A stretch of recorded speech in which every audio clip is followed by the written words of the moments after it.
Ato janë një nga familje shqiptare më model, po flasim për familjen e Ardit Gjebreas.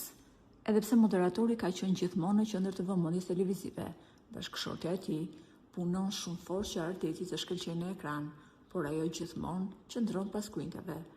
Nëse Arditi moderon emisionin, bashkëshortja e tij është ideatorja e çdo gjëje që shfaqet në skenë. Por ndryshe nga Arditi, ajo nuk ka dëshirë të shfaqet në ekran. Anila, nëna e 2 fëmijëve të Ardit Gjebreas, ka preferuar të qëndrojë larg vëmendjes mediatike. Djali i jon ka vendosur për të jetuar në Amerikë, ndërsa vajza duket se do të ecë në gjurmët e të Atit.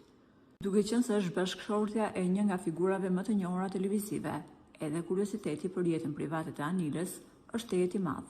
Nëse do t'i hidhni një sy profilit të Anilës në rrjetet sociale, do të shihni se ajo nuk ka asnjë foto me familjen. Të gjitha postimet e saj janë thënie filozofike për jetën dhe dashurinë e saj të madhe për Zotin. Një gazetar i Medias Roz, teksa tregon respektin që kishte për bashkëshorten e Arditit, është shprehur se ai mendon se ajo është një nga femrat shqiptare që duhet të hyjë në librin e rekordeve Guinness. Dhe cila është arsyeja? Gazetari tha: do të lodheni kot të kërkoni ndonjë foto të Arditit, fëmijëve apo vetë Anilës në rrjetet e saj sociale. Ajo që mbizotron në profilin e saj është Zoti. Anila ka thyer rekord me numrin e postimeve kushtuar Zotit.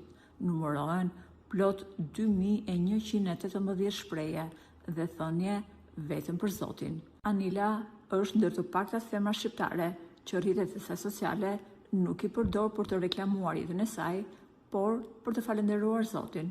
Dhe unë mendoj, duke qenë se është kaq unike në llojin e saj, ajo duhet të futet në librin e rekordeve Guinness.